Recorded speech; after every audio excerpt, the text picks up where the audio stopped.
Operation غاضب الحق کے پیش نظر پاکستان نے افغانستان کے اہم ترین بگرام ایئر بیس کو کامیابی سے نشانہ بنایا ہے۔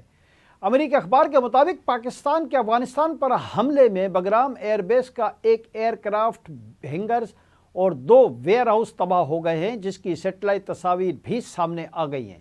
امریکی اخبار کے مطابق پاکستان نے ایک ہفتے میں افغانستان کے فوجی اہداف پر 50 سے زائد فضائی حملے کیے ہیں۔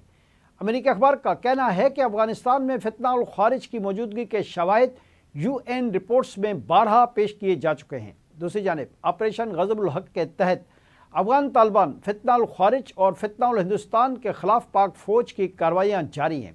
سیکورٹی ذرائع کا کہنا ہے کہ پاک فوج نے مذکورہ عناصر کے 50 ٹھکانوں کو تباہ کر دیا۔ کارروائیاں 3 اور 4 مارچ کے درمیانی شب بھاری ہتھیاروں کے ساتھ کی گئیں۔ سیکورٹی ذرائع کے مطابق قلعہ سیف اللہ، چمن، سمبازا، گڈوانا، جانی اور غزنالی سیکٹر میں مؤثر کارروائیاں کی گئیں۔ ان مقامات کو سرحد پار سے دہشت گردی کے لیے استعمال کیا جا رہا تھا۔ کارروائیوں کے دوران افغان طالبان، فتنہ الخوارج اور فتنہ الہندوستان کو بھاری جانی اور مالی نقصان پہنچا ہے۔ سیکورٹی ذرائع کا کہنا ہے کہ پاک فوج ملکی خود مختاری اور شہریوں کے تحفظ کے لیے پرعزم ہے۔